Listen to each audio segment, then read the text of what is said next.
is Rajasthan. Royal, ethereal, and astounding. It is where life is lived king size.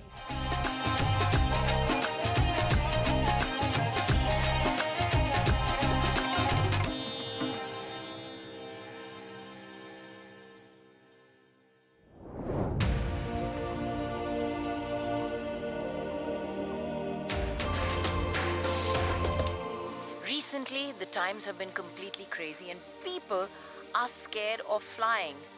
But this kind of flying, well, it's a whole different kind of high, especially when you are in a fabulous location like this. Let me show you why.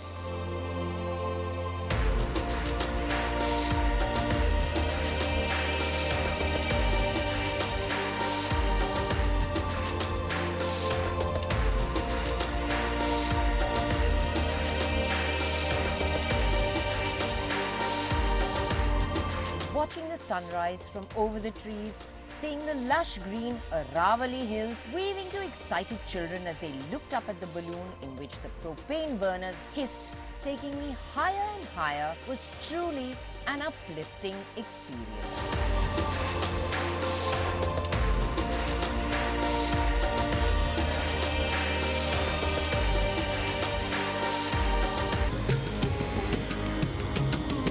This road trip into western Rajasthan from Jaipur to Jaisalmer via Jodhpur is a sensory indulgence. Each place is a new high, and our first stop was Amer or Amber Fort, which was just half an hour's drive away.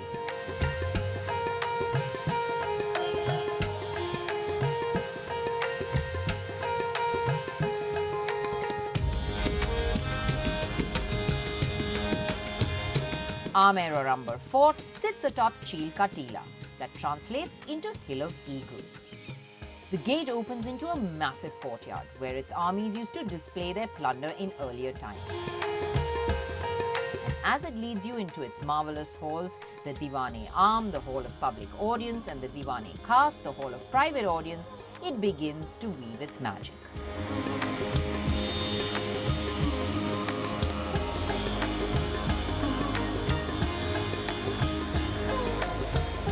Oh, now that I have a little bit of space and free room, I can breathe a little easy, take off my mask and welcome you to my kingdom. Yes, these forts, they make you feel so grand and so much larger than life. Amer Fort or Amber Fort, where I am standing currently, is one such fort built in the Mughal style of architecture. I mean, look at the detailing on this gate behind me. It is simply amazing. Behind this gate, Ganesh Pole, lies Sheesh Mahal. It's where a lot of Indian films have been shot, Bollywood films, most famously Mughal-e-Azam, where the famous song Pyar Kiya To Darna Kya was shot inside. It's said that a single source of light can actually light up the whole place because it has a lot of concave mirrors. Simply fantastic, lots to explore. Let's go.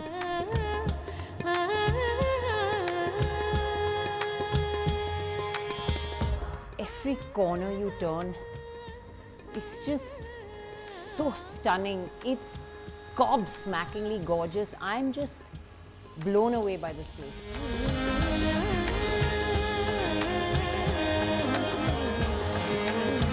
Leave a better part of an afternoon for a visit and wear your best walking shoes, as the fort is spread over 4 square kilometers, and it's also connected to Jaigarh Fort, which takes almost a couple of hours to walk around.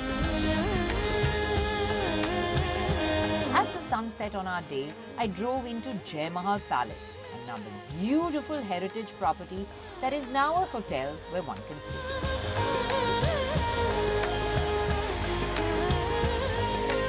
The evening was another gastronomical exploration at Lakshmi Mishtan Bhandar, or LMB to locals, one of Jaipur's most famous sweetmeat shops.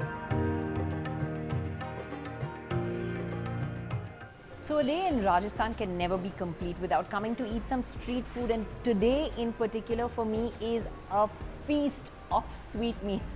I'm only going to be a whole load fatter when I leave here, as you can see. Right here in the center, we have something that's very, very typical to Rajasthan. It's called ghevar. It's made out of dry hung curd and flour and crispy fried and then dipped in sugar syrup. So yeah, it's terribly sweet. Here I have something that's from very close to where I am in Jaipur, from Alwar, called Alwari Kalakand. That is gujia, again very typically Rajasthani. They're all just delicious. I'm going to just dig in, have a bite, can't resist.